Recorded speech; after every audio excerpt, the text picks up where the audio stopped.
Assalamualaikum warahmatullahi wabarakatuh. Alhamdulillah wassalatu wassalamu ala Rasulillah.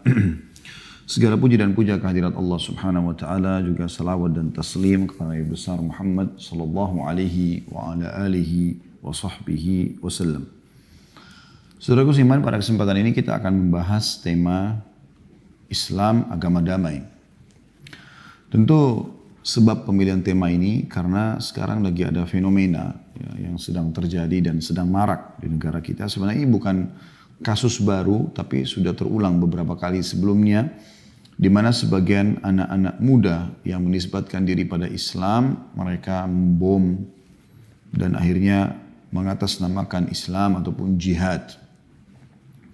Jadi ada kesan Islam itu bukan agama yang damai. Islam itu penuh dengan teror, bahkan gembongnya terorisme dan radikalisme. Dan ini teman-teman perlu diluruskan. Sehingga jangan sampai umat Islam termakan dengan isu ini. Dan akhirnya kita sendiri menjadi alergi dengan agama kita. Dan lebih parah lagi, kita alergi dengan sunnah-sunnah Nabi SAW. Karena pelaku bom berjenggot, kita alergi dengan jenggot. Karena pelaku bom bercadar, kita alergi dengan bercadar. Dan seterusnya. Ya. Padahal sebenarnya pelaku-pelaku ini adalah membawa syiar diri mereka sendiri. Bukan Islam sama sekali. Kita harus bijak teman-teman, dan tentu bijaksana. Ya. Dan adil dalam menilai. Kalau seandainya ada satu orang Indonesia melakukan kriminal di Amerika misalnya. Tentu kita orang Indonesia semuanya tidak akan terima kalau orang Amerika mengatakan seluruh Indonesia itu pelaku kriminal. Karena yang sedang melakukan adalah orang tersebut. Saya pernah berbicara juga dengan seorang teman beragama Katolik, orang yang saya kenal di pesawat pada saat itu. Karena dia bicara tentang kasus orang Islam itu, atau agama Islam adalah agama pembunuhan, agama terorisme. Di saat-saat awal-awal isu terorisme yang diangkat, kejadian 11 September, 2 gedung yang hancur di Amerika. Maka saya mengatakan, kami dalam Islam ada sebuah ibadah suci untuk membela agama ini yang dikenal dengan jihad. Dan saya yakin juga dalam agama Anda ada perang suci membela agama Anda. Dia bilang iya.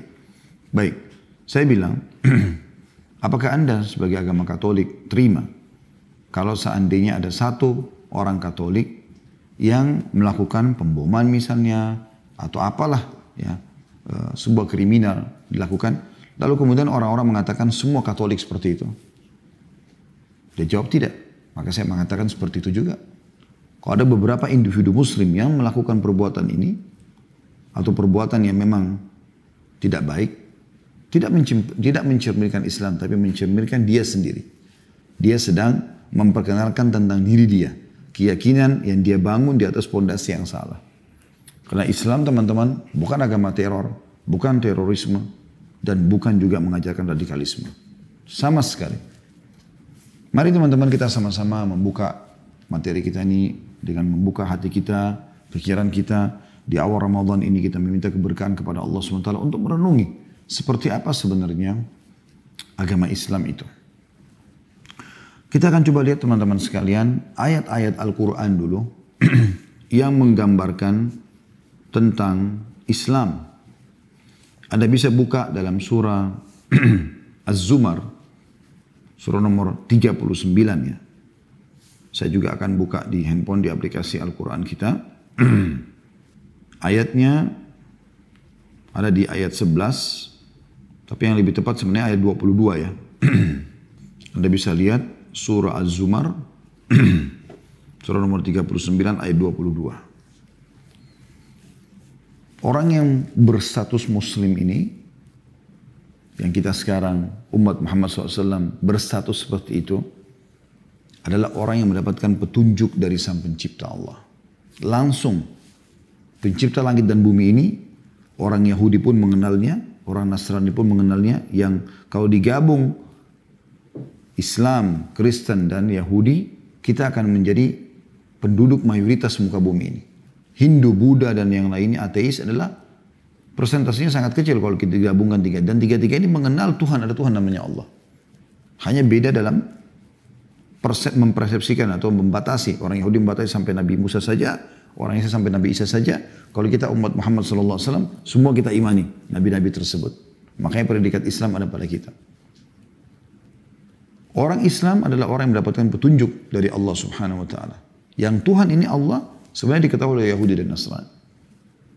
Perhatikan apa yang Allah firman di sini dalam surah Zumar, surah nomor 39 ayat 22. A'udzu billahi minasyaitonir rajim. Afaman syarahallahu sadrahu lil islami fahuwa ala nurin min rabbih. Fawailun lil qasiyati qulubun min dzikrillah ulaika fi dhalalim mubin. Maka apakah orang-orang yang dibukakan Allah hatinya untuk menerima agama Islam, baiklah dalam keadaan Islam atau memang dia masuk Islam setelah dia dewasa. Maka apakah orang-orang yang dibukakan hatinya, dibukakan Allah hatinya untuk menerima Islam, lalu ia mendapat cahaya dari Tuhannya, sama dengan orang-orang yang membatu hatinya.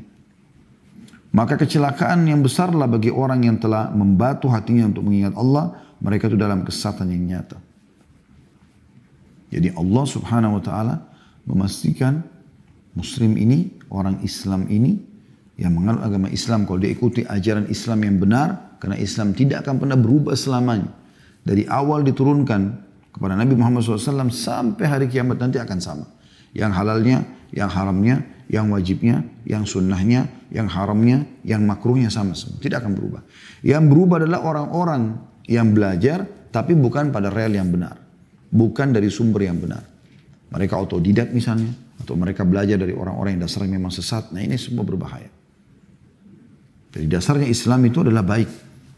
Anda tahu bagaimana Islam mengajarkan kepada kita? Kita disuruh jujur, amanah, tanggung jawab, bakti sama orang tua, jenguk orang sakit, membantu orang yang susah, terlilit utang, ya, berbuat baik dengan tetangga, berbuat baik bahkan pada tumbuh-tumbuhan dan hewan. Itu Islam ajarkan. Luar biasa gitu. Ya. Bagaimana Islam datang teman-teman sekalian memberikan gambaran yang luar biasa. Coba teman-teman sekalian, kita lihat bermula misalnya dari Islam mengajarkan salam. Semua Muslim, kenal, tidak kenal, mengucapkan salam. Apa isinya? Assalamualaikum. Semoga keselamatan, ya, kemakmuran, ketentraman, kedamaian selalu bersamamu. Maksudnya kau tidak buat kerusakan, kau pun dapat ketentraman. Warahmatullah, dan semoga rahmat Allah, karunia Allah ada padamu. Wabarakatuh, dan semoga keberkahan Allah berikan. Ini kan luar biasa ini. Bagaimana berisikan hal yang seperti ini. Salam. Bahkan dalam hadis riwayat Muslim, pada saat seseorang bertanya mengatakan, ya Rasulullah, ayu islamin khair? Perbuatan apa dalam Islam yang paling baik setelah kewajiban-kewajiban? Kewajiban tidak ada pilihan. Yang sunnah apa ya Rasulullah? Kata Nabi SAW, tut'imut ta'am, engkau mentraktir orang makan, memberikan makan kepada orang-orang. Orang kaya kah, orang miskin kah, kenal kah, tidak kenal kah? Ya. Orang muslim kah, non-muslim kah, kasih makan. Kemudian, wa tusallimu ala man ta'rif wa man lam ta'rif, dan engkau mengucapkan salam, ya, ini kepada orang muslim, kepada orang muslim yang kau kenal atau kau tidak kenal. Kita selalu saling mendoakan agar kita ini menjadi orang yang tentram, yang damai. Itu terjadi teman-teman, dianjurkan antara suami istri, antara orang tua dengan anak, antara kerabat dengan kerabat, teman kerja sama teman kerja. Bahkan orang yang tidak dikenal pun kita dianjurkan mengucapkan salam. Ini sebuah jawaban yang mutlak kepada orang yang menganggap Islam itu adalah agama teroris, agama teror, agama radikal. Ini terus ya ditanamkan di tengah-tengah kaum muslimin agar mereka lari dari agama mereka. Mereka alergi sendiri dengan agama mereka. Cukup banyak hadis yang memotivasi masalah ini.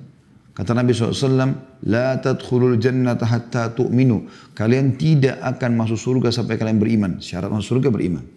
Wala tu'minu hatta tahabbu. Kalian tidak akan beriman sampai kalian saling mencintai. Awala adullukum ala syai'in ma in fa'altumu tahabbtum. Mau enggak saya tunjukkan satu perbuatan yang kalau kalian melakukan kalian akan saling mencintai. Lalu beliau mengatakan sendiri sallallahu alaihi wasallam, afsyus salam bainakum. Sebarkan salam di antara kalian. Ini doa Makanya saya selalu tekankan teman-teman sekalian, jangan pernah suami telepon istrinya atau ketik WA atau SMS kepada istrinya, atau sebaliknya suami pada istri pada suaminya, atau orang tua pada anaknya, anak pada orang tua, atau bertemu secara langsung.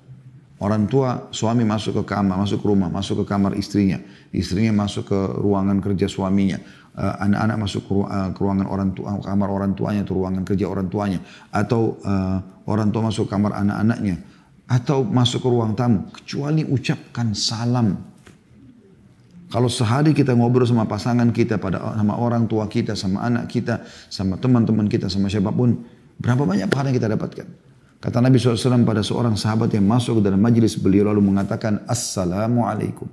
Semoga keselamatan ya, buat anda.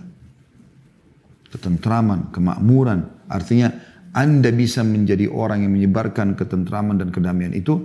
Dan anda pun tentram, tidak diganggu oleh orang. Keselamatan dunia akhirat. Lalu orang itu duduk. Kata Nabi SAW setelah menjawab, lahu asyara. Orang ini dapat 10 pahala. Datang orang kedua mengatakan, Assalamualaikum warahmatullah. Ditambah dengan warahmatullah. Semoga keselamatan dunia akhirat, kedamaian, ketentraman ada pada anda. Dan itu juga tersebar dari anda. Ya, tidak mengganggu orang lain. Dan semoga rahmat Allah, karunia Allah selalu bersama anda. Rezeki. Orang itu duduk, Nabi SAW jawab, Nabi mengatakan, lahu ishrun. Orang ini dapat 20 pahala. Datang orang ketiga, dan dia mengatakan, Assalamualaikum warahmatullahi wabarakatuh. Semoga Allah berikan keselamatan dunia akhirat. Semoga Allah berikan karunia-Nya atau rezeki padamu. Semoga Allah juga berikan keberkahan. Keberkahan. Artinya cukup. Orang itu duduk, Nabi SAW menjawab mengatakan, lahu salasun. Orang ini dapat 30 pahala. Jadi ada motivasi untuk membaca. Mengucapkan Assalamualaikum warahmatullahi wabarakatuh. Tulis, ketik, tulisan atau lisan. Ya. Bertemu langsung atau jarak jauh. Bahkan kata Nabi SAW, tidak ada yang lebih dicemburi oleh orang Yahudi dari kalian kecuali di salam kalian. Ya. Ini sesuatu yang luar biasa. Dan perkataan kalian amin di belakang imam. Karena kita bilang ihdinas siratal mustaqim, tunjukkanlah kami jalan yang lurus. Siratal ladzina an'amta alaihim, jalan orang yang telah Engkau berikan nikmat kepada mereka. Ghairil maghdubi alaihim waladdallin, bukan orang yang Engkau murkai dan orang murka dan orang sesat. Kalau kita mengatakan amin, Yahudi cemburu dengan itu. Islam agama damai. Begitu juga teman-teman sekalian tentang masalah hadis Nabi SAW. Bagaimana kita dianjurkan untuk memindahkan sesuatu yang berbahaya dari jalan. Itu bagian daripada keimanan bagi seorang muslim. Memindahkan sesuatu dari jalan. Perhatikan hadisnya. Hadis ini berbunyi dari Abu Hurairah radhiyallahu anhu bahwasanya Nabi SAW bersabda, kalau Rasulullah SAW, al-imanu bid'u wa sab'una au bid'u wa sittuna syu'bah. Iman itu 70 sekian atau 60 sekian cabang. Fa'afdaluha qawlu la ilaha illallah. Yang paling afdal, yang paling tinggi tingkat keimanan adalah memahami, ya, meyakini, menerapkan dalam kehidupan la ilaha illallah. La ma'buda bihaqqin illallah. Tidak ada Tuhan, pemilik, penguasa, pencipta di langit dan bumi kecuali Allah. Wa adnaha imatatul adha 'anit tariq wal haya'u syu'batun minal iman. Dan memindahkan sesuatu yang berbahaya dari jalan, ya, duri kah, paku kah, potongan kayu kah, apa saja, adalah yang terendah dari tingkat iman itu. Dan ketahuilah rasa malu. Malu melakukan perbuatan yang memilukan, memalukan, bagian daripada iman. Ini luar biasa teman-teman. Hadits ini diriwayatkan oleh Bukhari dalam Adab Mufrad nomor 9. Ya. Juga dalam Sahih Imam. Adab Mufrad nomor 598 dan dalam Sahih Bukharinya beliau meriwayatkan di nomor 9 dan Muslim meriwayatkan di nomor 35. Dan lafaz ini milik Muslim. Imam Ahmad meriwayatkan juga jilid 2 halaman 414, 445, Abu Daud nomor 4676, kemudian At-Tirmidzi, An-Nasai, Ibnu Majah, Ibnu Hibban, semua teman-teman sekalian ya meriwayatkan hadis ini. Ini luar biasa ya. Memindahkan duri, sesuatu yang berbahaya dari jalan bagian daripada keimanan. Ini maknanya sangat dalam, sangat dalam. Bahkan dalam sebuah hadis ya, juga yang sahih, bahwasanya Nabi SAW mengatakan, aku diperlihatkan seseorang dari umatku yang menikmati surganya. Menikmati surganya. Fasilitas surganya karena pernah memindahkan sesuatu yang berbahaya atau duri dari jalanan. Itu luar biasa gitu. Perbuatan untuk tidak mengganggu orang lain, bukan cuma orang muslim. Tapi siapa saja. Dalam hadis yang lain, Nabi SAW bersabda, ini hadis tadi menjelaskan misalnya, laqad ra'aitu rajulan yataqallabu fil jannati fi syajaratin qata'aha min dhahri tariqi kanat tu'zi. Aku diperlihatkan, kata Nabi SAW, seseorang bolak-balik bersenang-senang di surga dengan sebab sebatang pohon yang ia potong dari jalan karena mengganggu orang yang lewat. Ya, mengganggu kaum muslimin. Wa fi riwayat dan riwayat lain, marra rajulun bi ghasni syajaratin ala dhahri tariq faqala wallahi la unahhi yanna hadha 'anil muslimin la yu'dhihim fa udkhil al jannah.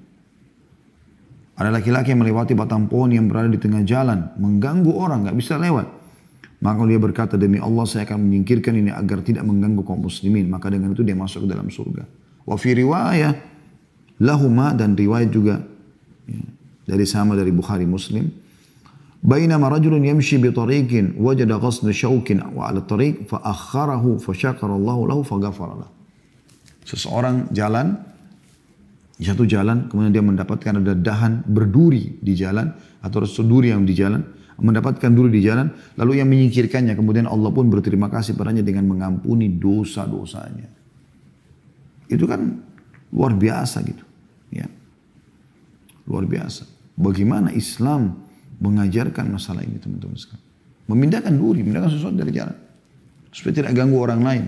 Kalau itu saja kita disuruh, bagaimana dengan ya, menjaga darah orang, tempat ibadah orang. Tidak pernah dalam Islam kita disuruh bom gereja, bom tempat-tempat ibadah orang muslim, tidak pernah. Kan kita disuruh mendakwakan Islam untuk memperbaiki keyakinan mereka. Kita bukan membenci tempat ibadahnya, rumahnya, hartanya, bukan. Keyakinannya, bukan fisiknya juga. Bukan fisiknya. Keyakinannya. Makanya Umar bin Khattab radhiyallahu anhu dulu sebelum Islam benci Islam. Tapi orang-orang kafir ini benci fisiknya kaum muslimin, maka disiksa umat Islam. Tapi setelah dia masuk Islam, gak ada sama sekali. Rasulullah SAW tidak pernah suruh mengenang sahabat masa lalunya Umar. Ingat ya, orang ini pernah menyiksa kita ya. Walaupun dia sudah muslim, tidak pernah begitu. Disambut meriah, bahkan para sahabat gembira dengan masuk Islamnya mereka. Atau seperti Umar dan teman-temannya yang lain. Masuk Islamnya Abu Sufyan, ya, masuk Islamnya Ikrimah bin Abi Jahal, masuk Islamnya subhanallah, ada satu lagi, ada beberapa orang sahabat yang jadi sahabat dulunya membenci Islam. Bagaimana Allah SWT membalik mereka dan akhirnya mereka hidup dalam membela agama Islam. Jadi yang Islam sedang luruskan adalah keyakinan yang salahnya. Bukan fisiknya, bukan hartanya, bukan tempat ibadahnya.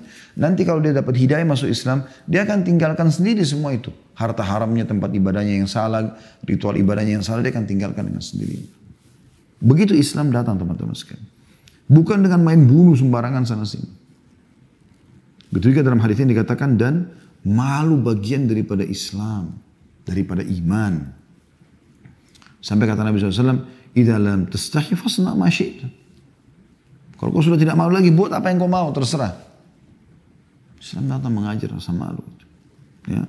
Dan cukup banyak bahasan berhubungan dengan masalah ini tentunya teman-teman sekalian. Saya tidak sebutkan semua, tapi ini contoh. Begitu juga teman-teman sekalian dengan hadis Nabi SAW yang menyebutkan tentang hadis orang yang membantu memberikan anjing, hadis Bukhari, minum. Ada dua riwayat ya. Riwayat yang pertama itu berbunyi, kata Nabi SAW, ada seseorang laki-laki, yang laki-laki ini kehausan, kemudian dia turun di sumur, ya. Kemudian dia pun setelah turun di sumur, dia minum. Pada saat dia keluar, kata Nabi SAW, dia menemukan ada seekor anjing yang mengeluarkan lidahnya saking hausnya sampai menyentuh tanah. Sampai menyentuh tanah. Maka apa kata orang ini? Sesungguhnya anjing ini telah tertimpa rasa haus sebagaimana aku telah tertimpa. Maka dia turun kembali, Nabi SAW menggambarkan bagaimana dia turun ke sumur, kemudian mengisi air di sepatunya. Lalu dia gigit dengan giginya. Kemudian dia panjat sumur tersebut, lalu dia berikan minum kepada anjing tadi. Yang terjadi apa?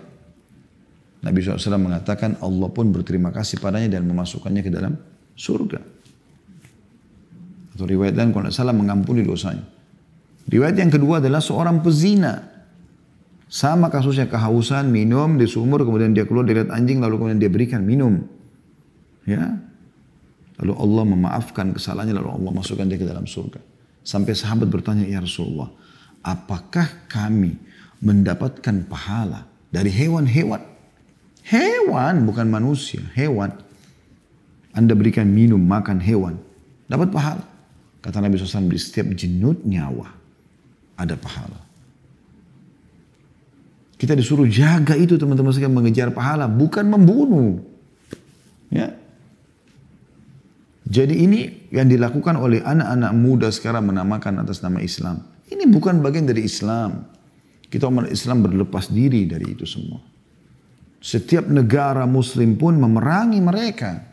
Indonesia menangkapi mereka. Saudi menangkapi mereka. Negara-negara sudah menangkap mereka.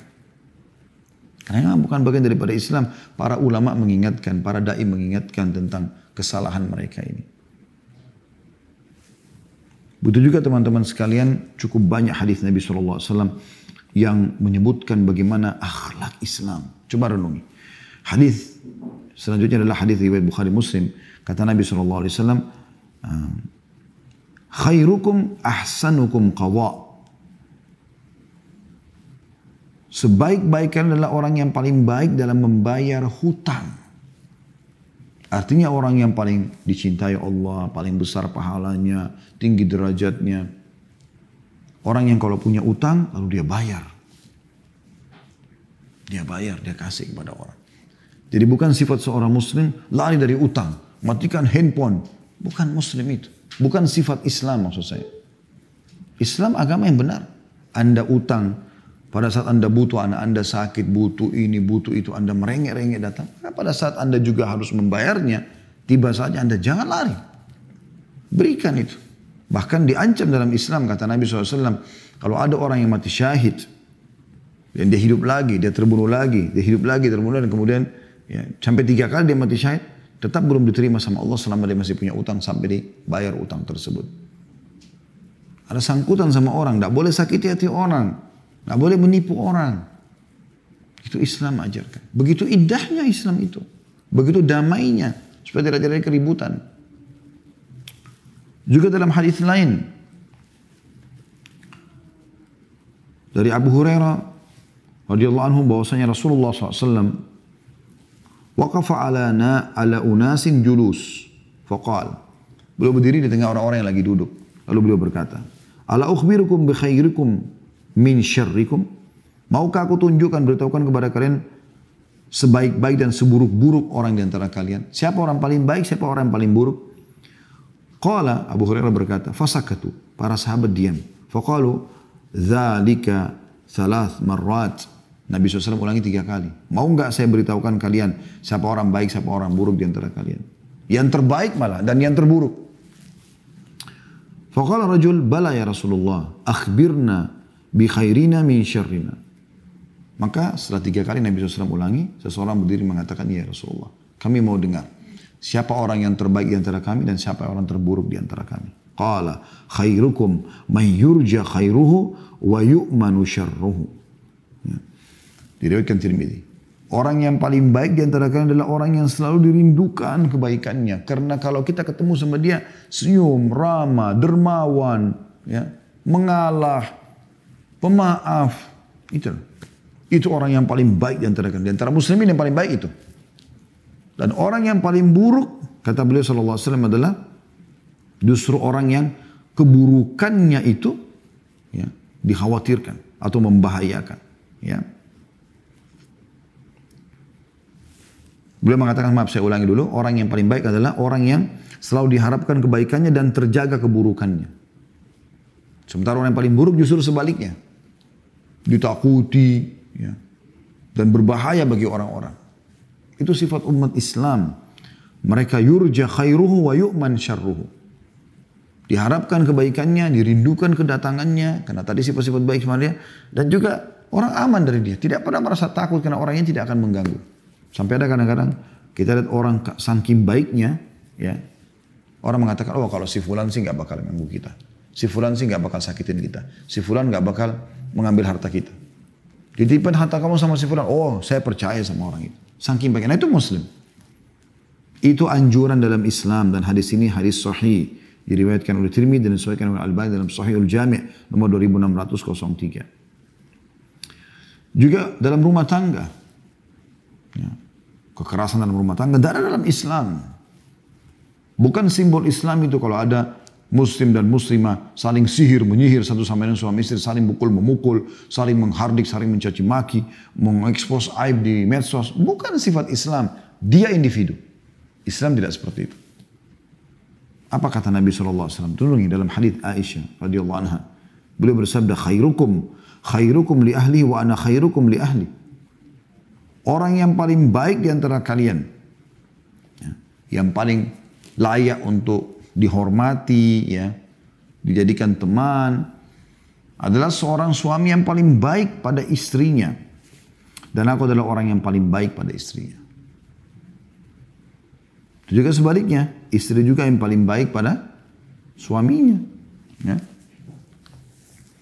Hadis ini diriwayatkan Tirmidzi dan disahihkan oleh Albani dalam As-Sahihah nomor 285. Jadi seorang muslim dianjurkan jadi suami yang terbaik, yang paling baik akhlaknya, santun, ramah, pemaaf, pelindung, ya, dermawan, jujur, semuanya pada istrinya. Istri juga begitu, yang terbaik dalam Islam, dan itu simbol Islam, yang jujur, yang amanah, yang tanggung jawab, yang sopan, yang suka melayani suaminya, memaafkan dan seterusnya.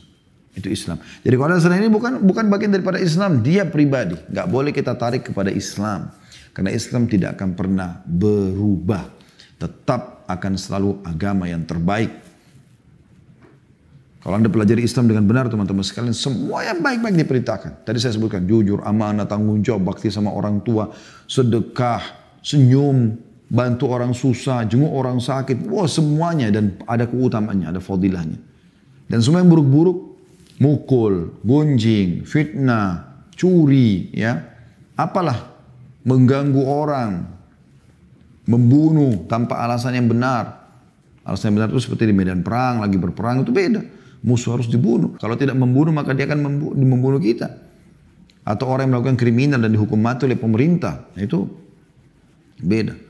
Itu semua diancam dan ada ancaman, dan ancamannya di berat di dunia dan berat juga di akhirat. Siksa kubur dan di akhirat di neraka. Anda jalankan Islam ini dengan Anda akan menjadi orang yang baik. Di dalam hadis yang lain kita dianjurkan untuk memiliki akhlak yang mulia. Perhatikan bagaimana kata Nabi SAW dari hadis Abu Hurairah radhiyallahu anhu, khairukum islaman ahasinukum akhlaqa idza faqihu. Diriwayatkan oleh Imam Ahmad. Sebaik-baik Islamnya, sebaik-baik kalian kaum muslimin adalah yang Islamnya paling sebaik-baik kalian, ya, dari kaum muslimin yang Islamnya dinilai baik, benar, adalah yang paling baik akhlaknya jika mereka menuntut ilmu atau jika mereka memahami masalah itu. Riwayatkan Ahmad, disahihkan oleh Albani dalam Sahih Jami' nomor 3312. Akhlak yang baik, pemaaf, ramah, bukan pendendam, ya, tulus, semua yang baik-baik, itu sifat Islam. Jadi Islam itu agama damai, luar biasa gitu. Luar biasa. Begitu juga selalu disuruh berbagi makanan, beli makanan, terus sudah kita berikan gambarannya. Tapi ini hadis Nabi SAW yang berbunyi dari hadis Hamzah bin Suhaib dari bapaknya radhiyallahu anhu majma'in. Beliau berkata, fa inna Rasulullah SAW qala, Rasulullah SAW bersabda, khairukum man at'ama at-ta'am. Orang yang paling baik antara kalian adalah orang yang suka memberikan makan. Orang Islam kah, orang non-Muslim kah, kasih makan, minum orang. Disuruh berbuat baik. Bukan membunuh. Jadi membunuh, merusak ini bukan bagian dari Islam sama sekali. Kecuali dalam keadaan atau hal-hal yang diperintahkan dalam Islam. Dibolehkan. Seperti kita lagi berhadapan sama musuh di medan perang, itu beda. Ini semua hadis Nabi SAW berlaku pada saat bukan di medan perang. Kalau di medan perang, Nabi SAW berbeda. Nabi SAW memerintahkan untuk memerangi orang-orang non-Muslim. Tapi itu pun kita dilarang mutilasi. Tusuk mati selesai. Enggak ada dendam, enggak ada mutilasi. Gitu kan. Di perang Uhud, orang-orang Quraisy sempat memutilasi kaum muslimin. Bahkan paman Nabi SAW, Hamzah radhiyallahu anhu, dimutilasi. Dipotong hidungnya, dibelah dadanya, berdarah semua. Gitu kan. Namun teman-teman sekalian, di perang yang lain, Nabi SAW tidak pernah balas itu. Tidak membalas itu dengan kejahatan. Pada saat Nabi SAW masuk ke Mekah, teman-teman sekalian, itu dikenal dengan Fath Mekah, dengan 10.000 pasukan. Setelah 13 tahun beliau disiksa, dihina, dikatakan mencuri, dikatakan penyihir, bukan pencuri, penyihir, penyamun, pendusta. Lagi sholat ditumpahin kotoran hewan di atas kepalanya, sallallahu alaihi wasallam. Bagi sholat diinjak batang lehernya oleh orang kafir Quraisy. Ya. Dihina, dicaci maki luar biasa, 13 tahun. Setiap orang Islam boleh dipukul, boleh disiksa, dan tidak ada hukuman bagi orang menyiksa dan membunuh kaum muslimin. Sampai 13 tahun di Mekah yang masuk Islam cuma 183 orang. 83 sempat hijrah ke Ethiopia, dipimpin oleh Ja'far bin Abi Thalib radhiyallahu anhu, dan 70 bersama Nabi SAW. Yang ke Ethiopia ini nanti datang di pembebasan Khaybar. Baru datang ke Madinah. Hijrah kembali ke Madinah. Nabi SAW waktu itu masuk teman-teman di Mekah luar biasa ya. Selama di Madinah pun di tahun 2 Hijriah perang Badr beliau berperang dengan Quraisy. Di perang Uhud tahun 3 Hijriah Quraisy menyerang Madinah. Di perang Khandaq, perang Ahzab di tahun 5 Hijriah juga dikepung Madinah dengan 10.000 pasukan yang membenci Islam. Bahkan mereka mau bagi-bagi Madinah. Tahun kurang lebih tahun 7 ya, tahun 6 atau tahun 7 ada kesepakatan Hudaybiyah. Ya, dan ini juga umat Islam dilarang masuk umroh. Menyakiti betul sebenarnya orang-orang kafir ini. Tapi subhanallah pada saat masuk pasukan muslimin di Mekah, coba perhatikan, mana ada pasukan dunia seperti ini. Sudah disakitin, sudah dibunuh pengikut Nabi SAW, disiksa, dihinakan, beliau sendiri dihina. Beliau kumpulkan orang-orang Mekah, yang pada saat itu pasukan sebelum masuk di Mekah tanpa ada perlawanan. Artinya seluruh Mekah menjadi ghanimah, harta rampasan perang. Rumah mereka, harta mereka, mereka pun. Dalam hukum syariat begitu. Maka Nabi SAW kumpulkan mereka di Bukit Safa, lalu Nabi SAW mengatakan, kira-kira apa yang akan saya lakukan pada kalian, hai Quraisy? Seakan-akan beliau mengatakan, nih saya sekarang sudah dengan pasukan saya masuk. Dulu kalian siksa saya, hina saya, bunuh pengikut saya. Kira-kira apa yang saya lakukan sekarang? Umumnya orang bantai, ini kan penjahat semuanya. Maka mereka mengatakan, hai Muhammad, kalau ada orang baik, kalau ada begitu, dipuji-puji. Sampai Nabi SAW mengatakan, pergilah, kalian sudah bebas. Semuanya bebas, bukan dari tawanan perang, semua harta mereka juga tidak ada yang jadi ghanimah. Di mana teman-teman tunjukkan ada sejarah peperangan seperti ini di dunia ini selama berlaku. Itu yang Nabi SAW contohkan di pembebasan kota Mekah. Sebelumnya di Khaybar, Nabi SAW juga tunjukkan itu. 9 benteng Yahudi yang dikepung, ya, yang satu itu sekitar 43, yang pertama 43 atau 45 hari, 43 hari tempatnya, kemudian baru terbuka yang lainnya. Nah setelah beliau punya pasukan, beliau sudah menang sebenarnya. Ada beberapa benteng minta perdamaian. Nabi SAW masih terima perdamaian. Padahal dengan kekuatan power bisa serang, bantai saja sebenarnya. Tapi enggak seperti itu, subhanallah. Yang mau damai-damai silakan. Yang mau perang-perang, itu pun perang dengan tata cara yang benar. Dilarang bunuh anak kecil, dilarang bunuh orang tua, dilarang rusak fasilitas umum. Ya, termasuk tempat ibadah, membakar pohon, ya, merusak tumbuh-tumbuhan, bunuh hewan-hewan, tidak ada dalam Islam. Agama damai ini, agama damai. Agama yang benar di sisi Allah Subhanahu wa ta'ala. Kemudian Nabi SAW juga memotivasi umatnya, umat Islam untuk menjadi orang yang terbaik. Minta kepada Allah SWT dipanjangkan umurnya, tapi semua berisi kebaikan. Tidak ada berisi kejahatan, kriminal, nggak ada. Perhatikan hadisnya. Ya. Hadis yang sahih diriwayatkan Tirmidzi juga. Dan Syekh Albani sebutkan dalam Sahih Targhib wa Tarhib nomor 3363. Dari Abdullah bin Busr radhiyallahu anhu. Anna Arabiyan qala ya Rasulullah. Man khairun nasi. Seseorang Arab Badui datang dan mengatakan, ya Rasulullah, siapa manusia terbaik? Qala man tala umruhu wa hasuna amaluhu. Siapa yang Allah panjangkan umurnya dan baik amalannya. Santun, ramah, dermawan, jujur, panjang umur sampai tua begitu terus. Ini ajaran Islam, teman-teman sekalian. Islam suruh ini. Juga dalam hadis yang lain, hadis mulia sekali dihasankan oleh Syekh Albani dalam Sahihul Jami' nomor 3289. Ini hadis mulia dari Jabir radhiyallahu anhu, kata Nabi SAW, khairun nasi anfa'um linnas. Orang yang paling baik adalah yang paling bermanfaat bagi manusia yang lain. Ini sabda Nabi SAW kepada umat Islam. Yang paling baik dari kalian adalah yang paling bermanfaat bagi orang. Orang, bukan muslimin. Semua orang. Semua orang. Kita disuruh buat baik sama mereka. Semuanya orang. Tidak terkecuali. Ini luar biasa, teman-teman. Coba renungi baik-baik. Bagaimana ajaran-ajaran Islam ini. Kalau kita mau rincikan, ini panjang sekali. Hampir semua penjelasan tentang Islam berisikan kebaikan-kebaikan. Kalau kita rincikan bab khusus bakti sama orang tua. Bagaimana disuruh hormatin orang tua. Masalah menghormati orang yang lebih tua. Berbuat baik dengan tetangga walaupun orang kafir. Sampai Nabi SAW waktu di Mekah itu pernah, beliau tinggal di satu jalan di Mekah itu. Memang tempatnya orang-orang elitnya Mekah. Karena beliau menikah dengan Khadijah radhiyallahu anha. Dan Khadijah orang kaya Mekah, orang paling kaya di Mekah. Dan Nabi SAW tinggal bersama Khadijah. Jadi sebelah rumah itu Abu Jahal, Abu Lahab, Abu Sufyan. Orang-orang tokoh-tokoh Mekah yang membenci Islam. Abu Sufyan akhirnya masuk Islam, alhamdulillah. Tapi Abu Jahal sama Abu Lahab tidak meninggal dalam keadaan kafir. Apa yang mereka lakukan setiap pagi? Mereka ambil kotoran-kotoran sampah mereka. Lalu mereka taruh di depan pintu rumah Nabi SAW setiap hari. Dan mereka tidak membiarkan satu celah pun kecuali Nabi SAW menginjak kotoran itu atau memang membersihkan baru bisa lewat. Penuh kotoran. Apa yang Nabi SAW lakukan? Beliau punya power, besok bisa bayar orang, preman lah kalau kita sekarang. Gebukin tuh, lawan tuh. Beliau juga punya tokoh masyarakat. Beliau juga punya suku, Bani Hashim. Ya. Yang terkenal, punya pasukan juga, punya kekuatan, punya nama di Mekah.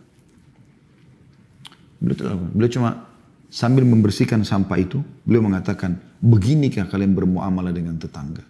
Begitu luar biasanya. Gitu. Hindun itu adalah orang yang membelah dadanya Hamzah. Dan Nabi SAW pada saat masuk di Mekah, sempat istri Abu Sufyan mengatakan ada 10 orang yang dibunuh, dihukum mati. Walaupun mereka bergantung pada kain kiswanya Ka'bah. Satunya Hindun. Waktu Nabi SAW lagi kumpulin wanita Mekah, mengajak mereka masuk Islam, lalu membaiat. Ya. Diambil janji setia. Sempat Nabi SAW mengatakan, di antara baiat itu, janji setia adalah mereka tidak boleh berzina, mereka tidak boleh mencuri, mereka tidak boleh membunuh anak mereka. Nah orang Mekah dulu, taunya perzinahan itu tidak terjadi dari budak wanita. Kalau laki-laki, perempuan yang bukan budak, bukan hamba saya, nggak mungkin berzina. Walaupun suaminya berzina, dia tidak akan berzina wanita itu. Begitu tradisi mereka di Mekah dulu. Waktu Nabi SAW mengatakan, ambillah janji setia kepadaku, tak boleh berzina. Hindun nyeletuk di belakang. Dia belum masuk Islam. Dia mengatakan, ya Rasulullah, apakah wanita bebas selain budak akan berzina? Orang semua balik ke arah dia. Nabi SAW melihat kira ternyata Hindun. Hindun salah satu wanita yang harus dibunuh nih. Karena dia dulu memerangi Islam luar biasa gitu. Bahkan dia menyuruh Wahsy untuk membunuh Hamzah dan berhasil membunuhnya. Maka kata Hindun waktu dilihat oleh Nabi SAW, dia mengatakan, asyhadu an la ilaha illallah wa anna Muhammad Rasulullah. Dia tahu kalau dia masuk Islam, dia selamat nih. Apa yang terjadi teman-teman sekalian? Pembunuh paman beliau yang paling beliau cintai. Bukan cuma itu, dimutilasi. Bahkan Hindun berusaha memakan jantungnya Hamzah. Tapi tidak bisa. Nabi SAW senyum dan menerima keislamannya. Begitu Islam. Islam adalah agama yang damai, tentram. Luar biasa teman-teman sekalian. Saya ingin menyampaikan teman-teman sekalian, poin juga penting. Bahwasanya apa yang terjadi di fenomena kita sekarang ini, sebenarnya sesuatu yang ada di zaman Nabi SAW, tapi tidak dijadikan sebagai bagian daripada Islam. Ada kisah yang masyhur, teman-teman sekalian, tentang seseorang yang bernama Dzul Khuwaisirah. Apa orang ini lakukan? Orang ini datang kepada Nabi SAW. Waktu Nabi lagi bagi-bagi zakat. Tiba-tiba dia mengatakan, Ittaqillah ya Muhammad. Bertakwalah kepada Allah ya Muhammad. Bahasa ini dikeluarkan sama dia.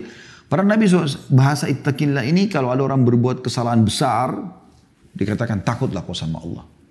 Dan ini tidak pernah ada yang mengucapkan kata ini kepada Nabi SAW. Baru orang ini. Faqal, maka Nabi SAW mengatakan, Man yuti'illaha idha asaitu. Aya'manunillahu ala ahli al-ardi fala ta'mununani.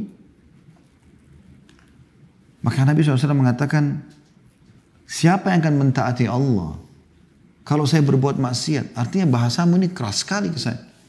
Ittaqillah, artinya takut kepada Allah karena buat dosa gitu. Nabi SAW mengatakan, kalau saya tidak patuh sama Allah, lalu ya,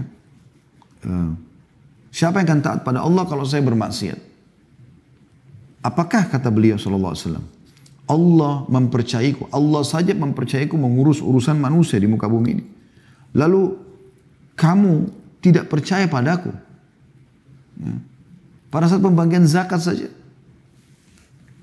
Maka seorang sahabat bernama Khalid bin Walid minta izin untuk menebas leher orang ini. Dalam riwayatnya dikatakan famana'ahu. Nabi SAW larang, jangan dibunuh. Qala, lalu beliau berkata, bersabda sallallahu alaihi wasallam, Inna min dhi'di hadha. Sesungguhnya nanti dari tulang rusuknya orang seperti ini. Au qala fi aqibi hadha. Atau dari keturunannya nanti dia, qaumun yaqra'una al-Qur'ana la yujawizu hanajirahum. Keturunan kaum kelompok orang yang baca Quran tapi tidak melewati tenggorokan mereka. Cuma di mulutnya saja. Tidak faham, tidak masuk dalam hati. Ayat-ayat tidak menyentuh hatinya sehingga dia bertambah keimanannya, lebih patuh pada Allah. Ada orang seperti itu. Yamrukuna minad dini yamrukuna minad dini murukas sahmi minar ramiyah. Mereka akan keluar dari agama cepatnya seperti cepatnya ya, melesitnya anak panah dari busurnya. Yaqtuluna ahlal islami wa yada'una ahlal awthan. Mereka akan sibuk memerangi umat Islam dan mereka meninggalkan memerangi orang-orang penyembah berhala. La in ana adraktuhum la aqtulannahum qatla a'ad. Kalau aku hidup menemui mereka, aku akan perangi mereka seperti peperangan kaum 'Ad, kaumnya Nabi Hud. Hadis ini teman-teman diriwayatkan oleh Bukhari dalam Sahih nomor 3344, Imam Muslim dalam Sahih nomor 1064 dan An-Nasa'i juga nomor 2578. Orang ini Dzul Khuwaisirah terulang lagi di waktu yang berbeda, waktu Nabi SAW lagi bagi ghanimah harta rampasan perang, masih lagi dia. Ini orang terbawa dengan was-was pikirannya sendiri. Tapi dia masuk dalam pasukan muslimin. Dia mengatakan apa? I'dil ya Muhammad. Fa innaka lam ta'dil.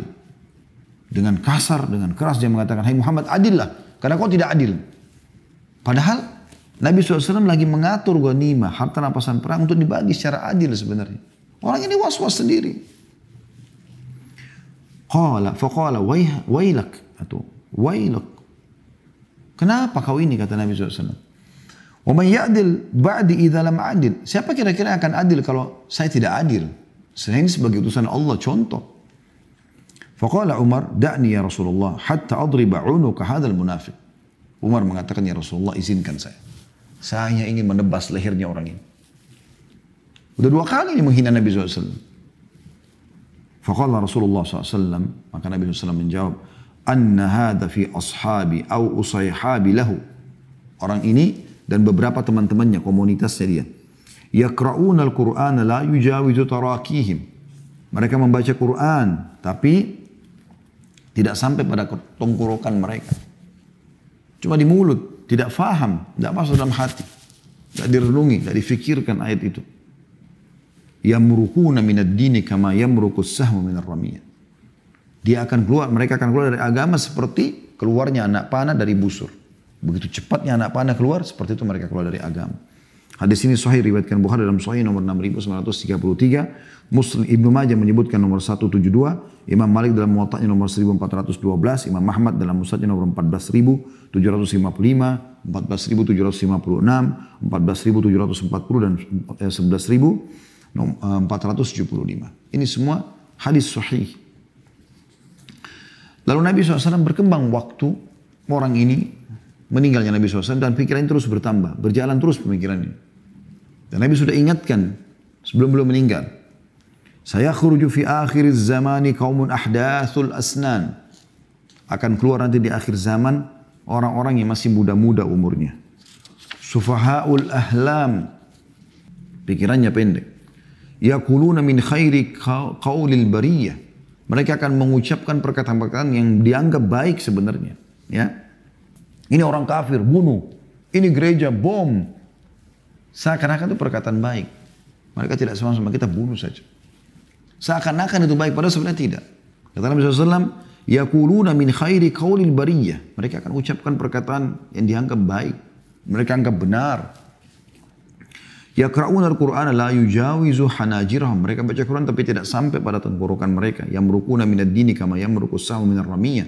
Mereka akan keluar dari agama seperti anak panah yang keluar dari busurnya. Fa idza laqitumuhu faqtuluhum. Kalau kalian temui mereka, perangi mereka itu. Fa inna fi qatlihim ajran liman qatalahum indallahi yaumil qiyamah. Karena bagi orang yang membunuh mereka, memerangi mereka, itu akan mendapatkan pahala besar di sisi Allah pada hari kiamat nanti. Hadis ini sahih riwayat Bukhari dalam Sahih nomor 6930 dan Muslim dalam Sahih nomor 1066. Ya. Kemudian teman-teman sekalian ada, tentu ini bahasanya panjang, ada satu hal yang perlu kita titik beratkan, ya. Yaitu awal mula munculnya perusakan selain orang tadi Zulkhuwaisirah, berkembang terus sampai muncul juga seseorang di zaman Uthman bin Affan, namanya Abdullah bin Saba. Abdullah bin Saba ini seorang Yahudi dari Sana'a, dari Yaman. Ibunya berkulit hitam, dikatakan cirinya sebagaimana disebutkan dalam Tarikhul Umam wal Muluk, ya, di halaman 759. Dan para ahli teologi, ahli sejarah, ulama dari Salaful Ummah bersepakat bahwasanya Abdullah bin Saba seorang berdarah Yahudi, kelahiran dari Sana'a, dari Yaman, yang pura-pura masuk Islam dan berbaur dengan kaum muslimin untuk menyebarkan ideologi, pemikiran dan gagasan busuk agar mereka keluar dari agama dan pemimpin mereka, sehingga muncul permusuhan dan perpecahan di antara kaum muslimin. Aksi busuknya itu mendapatkan dukungan dari kaum rendahan hingga terbentuk firqa, ya, atau kelompok-kelompok yang menjadikan pemicu utama munculnya fitnah besar yang berakhir dengan terbunuhnya Uthman bin Affan secara brutal dan sadis. Ya. Ini tentu dinukil dari Maqalatul Islamiyyin wa Ikhtilafi Musallin karya Abul Hasan al-Asy'ari di 1 halaman 49. Dan ini teman-teman sekalian dinukil oleh banyak para ulama, ya. Ide kotornya pertama kali muncul sekitar tahun 34 Hijriah yang memadukan antara pemikiran Khawarij dan Syiah. Dua kelompok ini. Sehingga dia dianggap sebagai biang fitnah dan sumber bencana oleh ahli sejarah seperti Imam At-Tabari. Disebutkan dalam Tarikh Rusul Imam Tabari jilid 4 halaman 340 dan Umam, ya, wal Muluk Imam At-Tabari juga nomor atau halaman 759. Jadi ini bukan baru ini, ya. Ini disebutkan Imam Tabari rahimahullah yang sudah meninggal sekian ratus tahun yang lalu. Tentang siapa orang ini. Teman-teman sekalian, dari orang ini muncul dua kelompok ekstrim langsung dalam Islam. Satu sisi Syiah, ya. Pemikiran Syiah dari Abdullah bin Saba. Dialah yang pertama menyebarkan isu di zaman Utsman bin Affan kalau Abu Bakar sama Umar karena sudah meninggal radhiyallahu anhuma mengambil khilafahnya Ali. Mengambil khilafah Ali. Ali lebih layak radhiyallahu anhu untuk menjadi itu. Ini fitnah. Sebenarnya para sahabat tidak permasalahkan. Bahkan penobatan ya Abu Bakar sama Umar radhiyallahu anhu menjadi khalifah adalah kesepakatan muslimin dan para sahabat pada saat itu. Tapi ini orang mau memang sebarin fitnah. Oleh Utsman bin Affan diusir dari Madinah, dia buat gemuruh. Dia ajak orang-orang Arab Badui yang baru belajar Islam dengan kelompok dia memang ingin memerangi Islam sampai terkumpul sekian banyak orang, sekian ratus bahkan ribuan orang masuk ke Madinah lalu mengepung rumahnya Utsman bin Affan. Karena idenya dia ingin memang tersebar dan berhasil dia memicu itu. Sampai akhirnya ringkas cerita mereka berhasil membunuh Utsman bin Affan. Lalu kemudian di zaman Ali bin Abi Thalib dia masuk lagi. Lalu dia mengatakan Abu Bakar, Umar, Utsman, Ali mengambil khilafahnya Ali. Ali bilang saya nggak pernah bilang itu. Kalau kau tidak taubat, saya akan bunuh kamu. Dia mengatakan kalau kau bunuh saya, kau adalah Tuhan. Dia lebih sebarkan lagi isu yang lebih berbahaya. Mengatakan Ali ya, adalah Tuhan. Dan ini luar biasa teman-teman sekalian ya. Fitnahnya luar biasa gitu. Dinukil oleh Imam Asy-Syahrastani di jilid 1 halaman 177 dalam buku beliau Al-Milal wan Nihal. Ya. Beliau mengatakan, Abdullah bin Sabah pernah berkata kepada Ali, engkau adalah Tuhan. Sehingga beliau membuangnya ke daerah Madian. Para loyalisnya menganggap bahwa Abdullah bin Sabah berdarah Yahudi dan berkeyakinan bahwa Ali mendapatkan wasiat khusus dari Nabi Muhammad SAW sebagaimana Yusha bin Nun mendapat wasiat khusus dari Nabi Musa. Dialah orang pertama yang mengulirkan isu bahwa Ali sosok imam yang maksum, yang tidak ada dosanya. Dari idenya muncullah berbagai macam firqah ekstrim yang mengklaim bahwa Ali tidak terbunuh dan belum mati. Ini dinukil oleh Imam Asy-Syahrastani rahimahullah. Nah setelah itu teman-teman sekalian, jadi sudah ada kelompok nih. Kelompok yang keluar dari pemerintah resmi Utsman bin Affan dikenal dengan Khawarij sebenarnya gitu kan. Karena mereka memerangi pemerintahan yang resmi tanpa ada sebab pemberontak. Sementara ide Syiah bahwasanya Ali lebih layak jadi khalifah. Akhirnya mereka sampai mengangkat Ali sebagai imam maksum dan seterusnya. Bahkan berkembang lebih jauh sekarang Syiah banyak mengkafirkan para sahabat ridwanullahi alaihim. Dan kalau mereka dikafirkan dari mana kita ambil sumber agama ini? Maka berkembanglah dua pemikiran yang ekstrim ini. Pada saat terjadi peperangan ya, antara Ali bin Abi Thalib dan Muawiyah bin Abi Sufyan, mereka damai akhirnya. Tapi kelompok Abdullah bin Sabah menyelip di pasukan ini. Kemudian melempar anak panah dari pasukan Ali bin Abi Thalib ke pasukan Muawiyah, dan dari pasukan Muawiyah dilempar panah ke pasukannya Ali. Maka terjadi peperangan pada saat itu. Akhirnya oleh Ali diberhentikan itu, tidak boleh ada peperangan lagi. Darah muslimin sudah tumpah. Muawiyah pun setuju.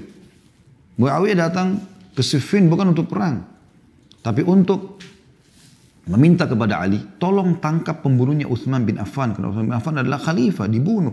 Kalau enggak akan menjadi sebuah tradisi untuk membunuh khalifah yang dianggap tidak cocok dengan mereka. Padahal Utsman bin Affan seorang sahabat yang jamin masuk surga. Baru Anda dibayat menjadi khalifah. Ali bin Abi Thalib mengatakan saya harus dibayat dulu baru kemudian saya bisa tangkap pembunuhnya. Seperti itu kurang lebih. Anda bisa baca buku-buku sejarah. Tapi karena fitnah Abdullah bin Sabah dan teman-temannya terjadi peperangan, nah Ali bin Abi Thalib memberhentikan. Lalu Muawiyah pun pulang ke negeri Syam dengan membayat Ali, selesai. Muslimin tenang. Kelompok ini keluar, kelihatan pada saat itu. Kelompoknya Abdullah bin Sabah ini. Mereka mengatakan dikenal dengan tahkim. Hai Ali, kau tidak berhukum dengan hukum Al-Quran. Harusnya Muawiyah itu fi abughat. Kelompok yang bughat, yang memberontak, harus dibunuh. Kata Ali ini bukan bagian daripada Islam. Mereka sudah menerima, membayar selesai. Tidak boleh tumpahkan darah muslimin. Akhirnya mereka memerangi Ali bin Abi Thalib. Luar biasa ya. Mereka memerangi Ali. Sepanjang perjalanan mereka menuju ke Irak dan Iran sekarang. Mereka membunuh muslimin. Lalu Ali bin Abi Thalib mengejar mereka. Bahkan sempat mengutus kepada mereka Abdullah bin Abbas radhiyallahu anhu mendakwahi mereka. Ada di antara mereka yang taubat. Yang tidak mau diperangi oleh Ali radhiyallahu anhu. Dan akhirnya Ali pun berhasil membunuh mereka. Memerangi mereka. Dalam buku-buku sejarah dia bisa baca. Cukup banyak sekali sebenarnya buku-buku yang menjelaskan masalah ini. Banyak sekali. yang menjelaskan masalah ini. Tapi ini karena waktu saya tidak mungkin ceritakan semuanya. Tapi jelas seperti itu awal ceritanya. Jadi sebenarnya dua pemikiran yang banyak orang pikir ini adalah dua pikiran yang berbeda. Ini tidak. Sebenarnya dari sumber yang sama. Memang mau mengacaukan umat Islam. Pemikiran Khawarij dan pemikiran ya, Syiah. Dan ini teman-teman pemikiran yang terus berkembang. Terus berkembang. Yang membunuh Ali bin Thalib dari kelompok Khawarij. Dan dia merasa dia telah melakukan sesuatu yang besar. Pada saat dia dihukum mati, dia mengatakan, potonglah kulitku perlahan-lahan karena aku ingin menikmati jihad di jalan Allah. Dia mengatakan dia jihad membunuh Ali bin Abi Thalib. Ini sudah ngawur gitu. Nah seperti itu gambaran sebagian orang sekarang yang cenderung dengan pemikiran Khawarij ini. Mereka seperti itu. Dan Nabi SAW mengingatkan tentang masalah Khawarij ini. Al-Khawarij qawmu su'in la a'lamu fil ardi qawman syarra minhum. Mohon maaf, ini perkataan Ahmad bin Hanbal rahimahullah. Imam Ahmad mengatakan, Khawarij adalah kaum yang paling buruk dan aku tidak pernah mengenal kaum yang lebih buruk daripada mereka.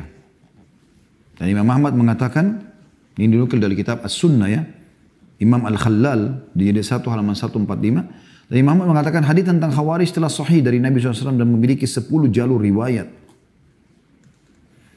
Bahkan Ibnu Taimiyah menuturkan bahwa Imam Muslim dan Imam Bukhari juga meriwayatkan hadis-hadis serupa yang sanadnya sahih di dalam kedua sahih mereka. Di antara ciri Khawarij adalah mereka memberontak dan keluar dari ketaatan pemimpin kaum muslimin, bersikap melampaui batas dan berlebihan, sering bertindak ngawur, anarkis, ya, dan segala macam, ya, provokatif. Ya. Dan yang paling unik itu mereka menganggap kematian mereka di jalan Allah padahal membunuh diri.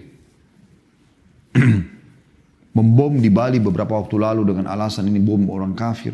Padahal mereka orang kafir masuk dengan resmi di pemerintah kita. Mereka buat dosa ya sudah, yang izinkan masuk yang tanggung dosanya. Tapi tidak pernah ada perintah kita disuruh bunuh mereka. Ya. Berapa kali terjadi di zaman Nabi SAW orang-orang kafir melakukan perbuatan kemaksiatan. Nabi SAW tidak langsung main perangin saja. Gitu. Ada adab-adab dan ada caranya. Gak boleh sembarangan. Bom di negara-negara kaum muslimin buat kekacauan. Sehingga akhirnya mulailah dengan ciri-ciri mereka, ciri-ciri orang yang Islam yang benar, sekarang jenggotan, sunnah Nabi SAW jenggot.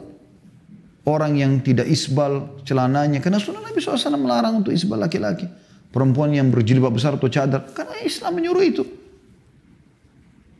Buka mata hai muslimin. Ini simbol-simbol sunnah Nabi SAW yang dijadikan sebagai ciri. Dan ditunggang oleh sebagian orang untuk memburuk-burukkan Islam. Ini ngawur ini. Bahkan kata Nabi SAW, Al-Khawariju kilabu ahlin nar. Khawarij adalah anjingnya penghuni neraka. Ya. Hadis ini, hadis yang dinukil oleh sebagian ulama, diambil dari buku tahqiq.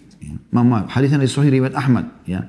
Riwayat Ahmad dalam Musnadnya jilid 4 halaman 355, Ibnu Abi Syaibah dalam Musannafnya nomor 1973, Ibnu Majah dalam Muqaddimah Sunannya nomor 173 dan juga Ad-Darimi atau Ibnu Abi Asim dalam Sunnahnya nomor 904, Al-Haytham dalam Majma' Zawaidnya di nomor 10.429 dan Syekh Albani menyatakan hadis ini sahih dalam Zilalul Jannah nomor 904. Ya. Jadi mereka bahaya sekali. Ya, ideologi-ideologi yang aneh yang mereka kembangkan lalu menisbatkannya kepada kaum muslimin. Ya. Mereka hanya tahu jihad itu harus perang umat Islam, harus perang orang kafir dan harus bunuh. Mereka lupa dengan hadis-hadis Nabi SAW seperti hadis sahih riwayat Imam Ahmad dalam Musnadnya di jilid 13 halaman 124. Kata Nabi SAW, jahidul musyrikina bi alsinatikum wa anfusikum wa amwalikum wa aidikum.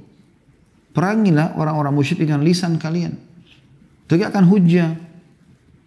Sampaikan kepada mereka tentang Islam dengan lisan. Atau dengan diri kalian, harta kalian dan tangan kalian. Jadi bukan cuma jihad saja dengan pedang. Makanya pasukan muslimin kalau masuk di kancah perang, mereka menawarkan dulu Islam. Kalau ditolak baru kemudian jizyah upeti. Kalau ditolak baru terjadi peperangan. Dan ini terjadi teman-teman di kancah peperangan. Di kancah peperangan. Bukan di sembarangan tempat teman-teman sekalian. Bukan sembarangan tempat. Jadi ini ada peraturan-peraturan dalam Islam. Nggak boleh sembarangan.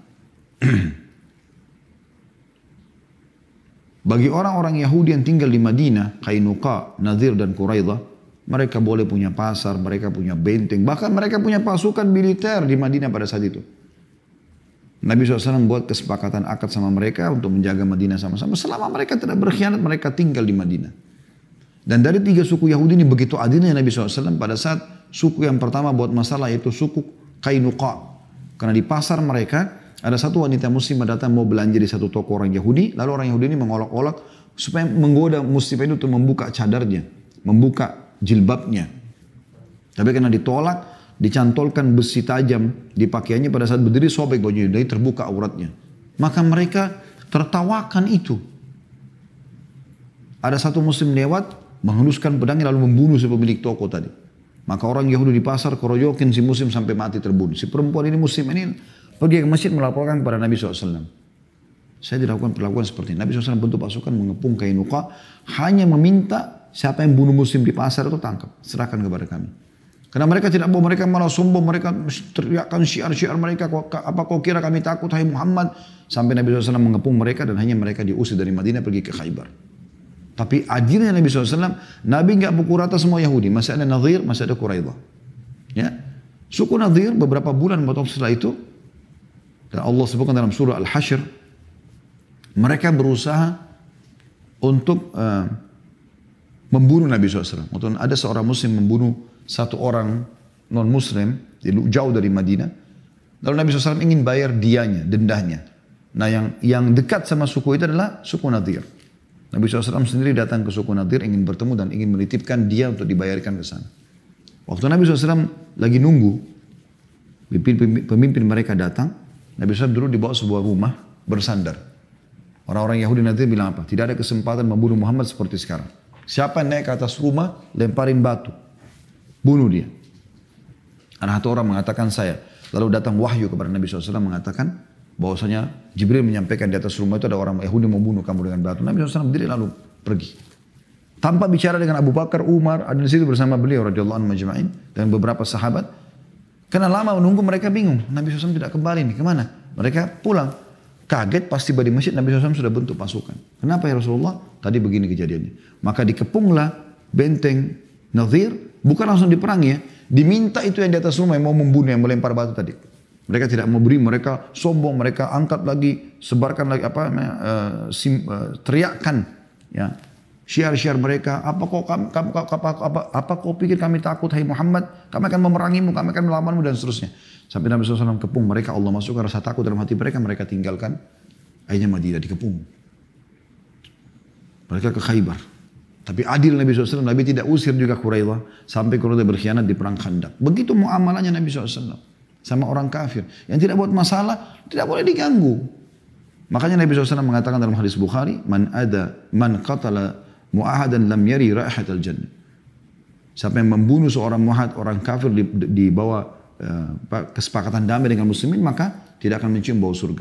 Juga dalam hadis yang lain, kata Nabi SAW, Ma'ada dhimmiyan kuntu lahu khasiman yawmal qiyamah. Siapa yang mengganggu dhimmi, orang kafir di bawah naungan pemerintah Islam, maka dia akan jadi musuhku hari kiamat. Tidak boleh sembarangan kita mengganggu orang muslim di Indonesia. Negara yang masih aman, alhamdulillah, nggak boleh. Pemahaman yang keliru. Maka harus kembali ke jalan yang benar, teman-teman sekalian. Dengarkan sebagai penutup sabda Nabi SAW, hadis ini riwayatkan Imam Bukhari dalam Sahih nomor 39, Imam Nasai dalam Sunan nomor 5034, dan Ibn Hibban dalam Sahih nomor 352. Kata beliau SAW, Inna dina yusrun. Sungguhnya agama ini mudah. Mudah, yang halal, yang diperintahkan mudah, bisa difahami dan mudah diamalkan. Walan yushaddad dina ahadun illa ghalabahu. Fasaddidu wa qaribu wa abshiru wasta'inu bil ghudwati war raihati wa syai'in minad duljah. Kata Nabi SAW, dan tidak ada orang yang berlebihan dalam menjalankan agama ini kecuali ia akan memberatkan dirinya sendiri. Tepatilah kebenaran, selalu jujur maksudnya. Ya. Kemudian saling berdekatanlah. Saling menyebarkan berita gembira. Dan maksimalkan waktu pagi dan sore hari kalian untuk memudahkan perjalanan kalian, maksudnya menuju ke akhirat. Begitu agama Islam. Agama yang indah, agama yang mudah. Ya. Dan setiap orang yang melakukan satu perbuatan yang salah, teman-teman sekalian, bukan berarti simbol daripada Islam. Ini harus diperhatikan baik-baik supaya tidak terjadi kesalahpahaman. Allahu a'lam.